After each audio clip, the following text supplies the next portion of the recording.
The rain had a different sound here, in these deep hollows of the Ozark Mountains. It wasn't the gentle patter of a city shower, but a relentless, swallowing drone, a sound that seemed to soak up all others, leaving only the damp, green silence of the woods.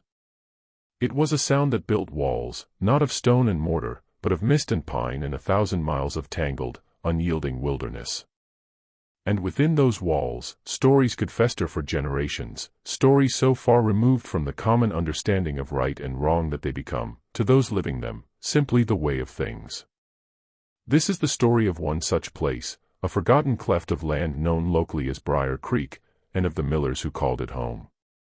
It is a story that speaks to the very darkest corners of human isolation, a testament to what can happen when a family turns so far inward that it begins to consume itself. The world, in the years after the Second Great War, was stretching its limbs, building highways and dreaming of the stars. But in the shadowed folds of the Missouri Ozarks, time was a different, slower creature. It pulled in the valleys like the morning fog, and in places like Briar Creek, it barely seemed to move at all. The Miller property was not on any map a cartographer would recognize. It was a world defined by its boundaries, the jagged spine of Hunter's Ridge to the north, the treacherous, rain-swollen creek to the south, and a history of suspicion and withdrawal that had been cultivated like a bitter harvest for nearly a century. Theirs was a kingdom of 40 acres, ruled not by a crown, but by the iron will of its patriarch, Silas Miller. Silas was a man carved from the very granite of the mountains.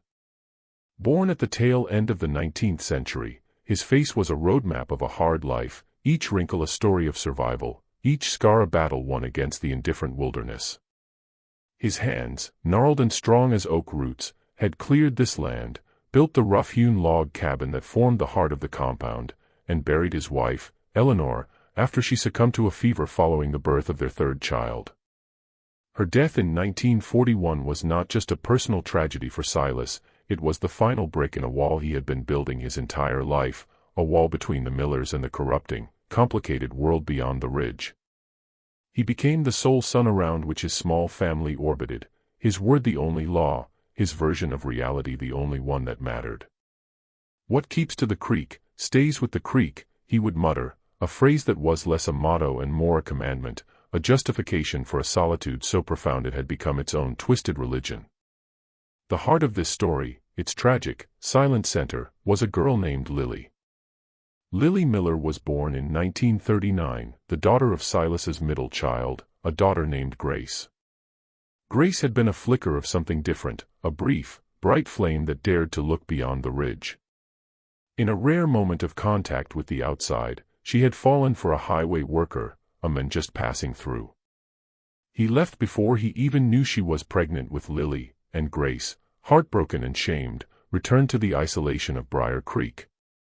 She died of pneumonia when Lily was only 6, leaving the little girl alone in the world, with no one but her grandfather, Silas, to raise her.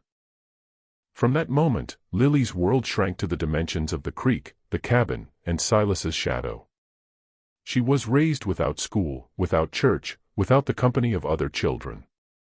Her education was the lore of the woods, the rhythm of the seasons, and the increasingly distorted philosophy of her grandfather. He filled her young mind with tales of their special blood, a lineage he claimed was purer, stronger, more resilient than the weak, deluded stock of outsiders. He spoke of a sacred duty, a responsibility to keep their line untainted, a mission that superseded the petty laws and morals of a society he reviled. To Lily, this wasn't a sinister indoctrination, it was simply the truth, as fundamental and unchangeable as the sunrise. Her grandfather's love was the only love she had ever known, and when that love began to curdle into something else, she had no compass to tell her she was drifting into monstrous waters. It began when she was 12, a subtle shifting of boundaries, a new intensity in Silas's gaze. The man who was her guardian, her provider, her entire universe, slowly began to reshape her understanding of her role within it. By the time she was 13, the unthinkable had been normalized.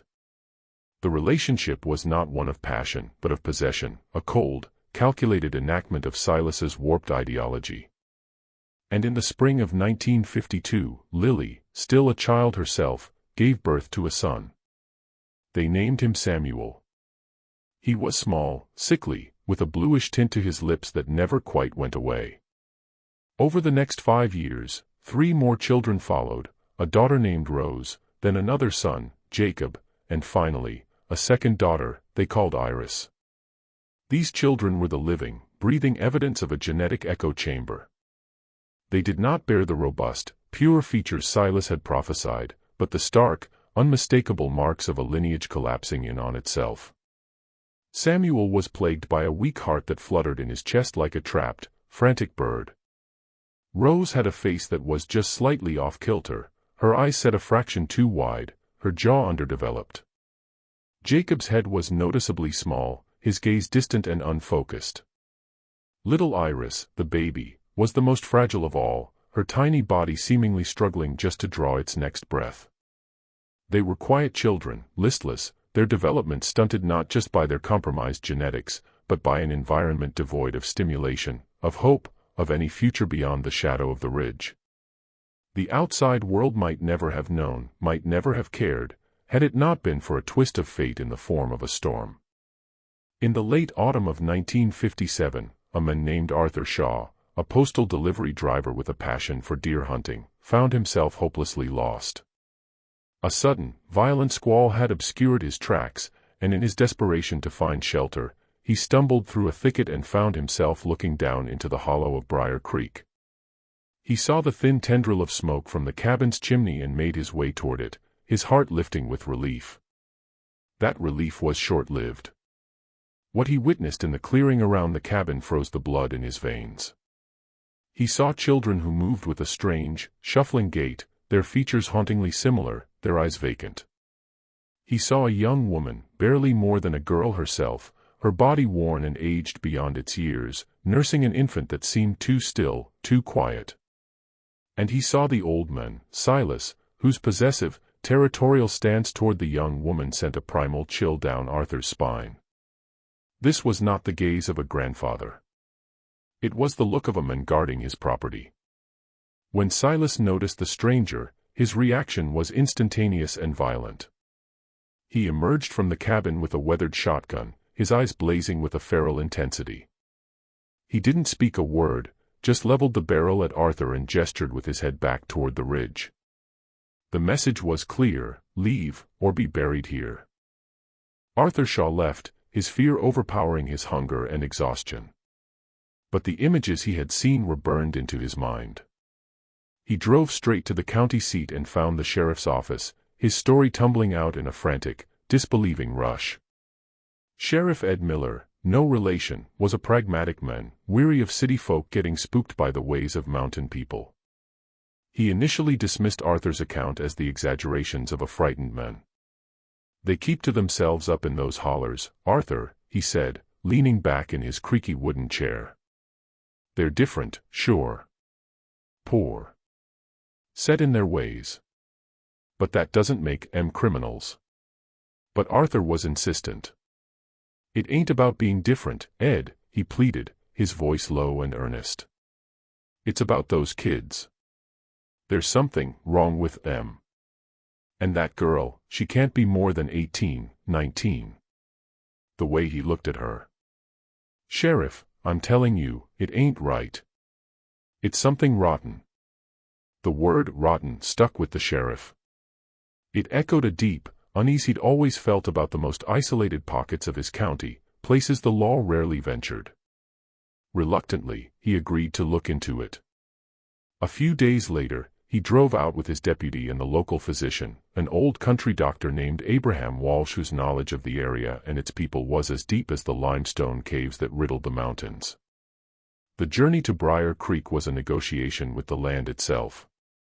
The road, if it could be called that, was little more than a washed-out gully, forcing them to leave the car and walk the last 2 miles.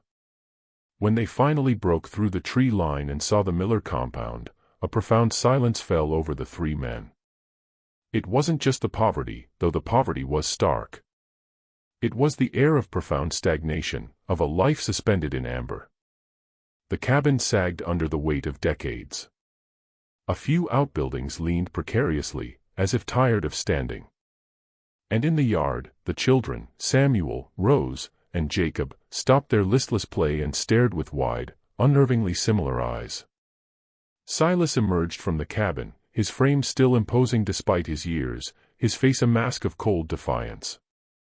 Lily appeared behind him, clutching the baby Iris to her chest, her own eyes downcast, a portrait of profound resignation. Dr. Walsh, his medical bag feeling suddenly inadequate, asked to examine the children. What he found in the following hour would haunt him for the rest of his days. Samuel's heart murmur was audible even through a simple stethoscope, a rushing, turbulent sound that spoke of a fundamental flaw. Rose's cognitive delays were immediately apparent. At 5 years old, she could form only a handful of guttural, slurred words. Jacob's microcephaly was unmistakable, his small head and delayed motor skills pointing to severe neurological compromise. The baby, Iris, was feverish and lethargic, her breathing a shallow, raspy struggle.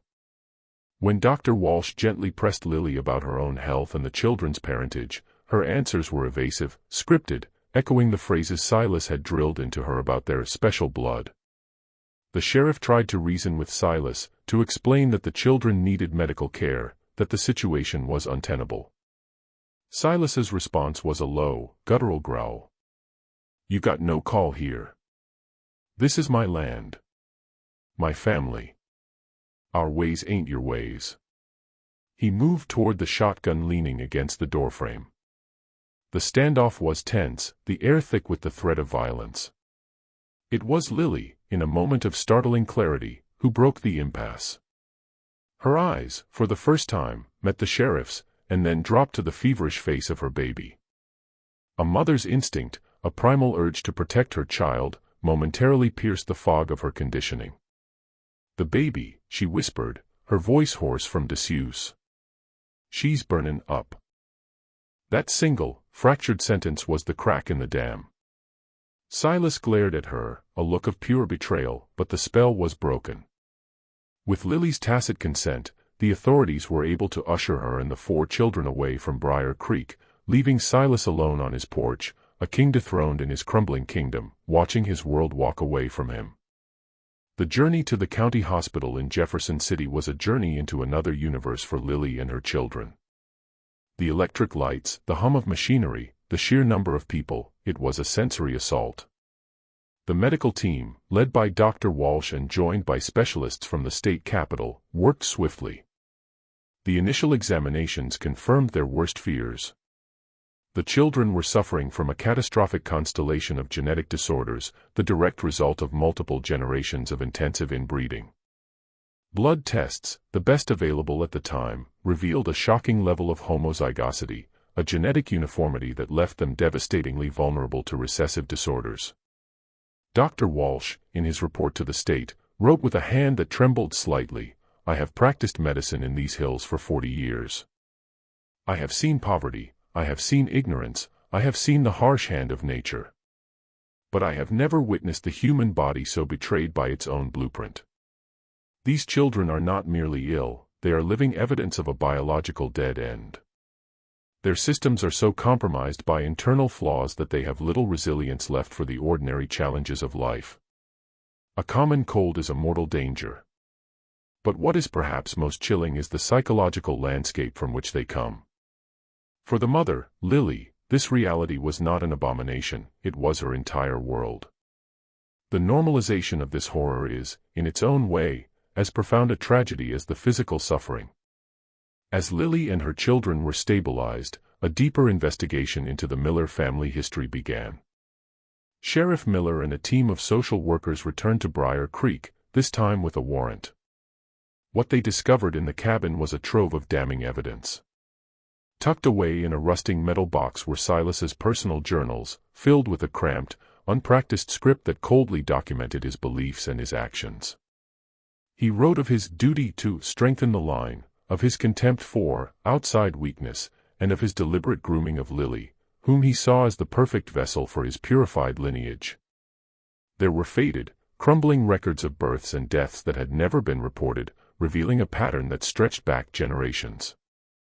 Silas's own parents, it turned out, had been first cousins. He had then married a woman from a neighboring isolated family who was, unbeknownst to the authorities at the time, his second cousin. The isolation was not just geographical, it was a meticulously maintained ideological fortress.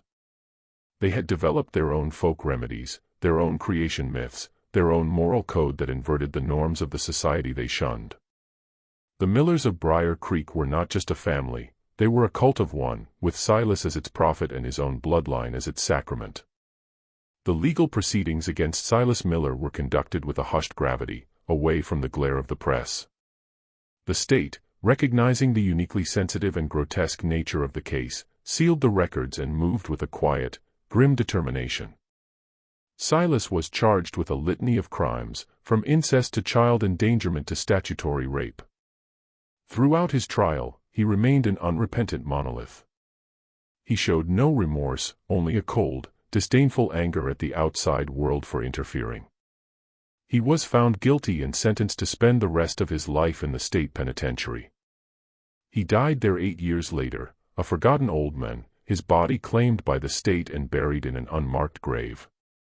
He never once wavered in his conviction that he was the wrong party. The long, painful journey of healing, or what passed for it, began for Lily and her children. They were plunged into a system utterly unprepared for the depth of their trauma. Lily was diagnosed not as a perpetrator, but as a primary victim, a woman whose psyche had been so thoroughly colonized that she had lost all sense of self. She was transferred to a state psychiatric facility, where a team of psychologists and counselors began the Herculean task of helping her deconstruct the only reality she had ever known. Her therapist, a young, dedicated woman named Dr. Isabel Goodwin, documented the process with a mixture of professional fascination and profound sorrow. The initial phase was not one of grief or anger, but of utter cognitive dissolution, Dr. Goodwin wrote. When we began to gently introduce the concept that her relationship with Silas was not just different, but criminal and abusive, it was as if the very floor of the universe had vanished beneath her feet. She experienced a psychotic break, a necessary shattering of a mind that could not reconcile the new truth with the old. She had to be completely rebuilt, from the ground up.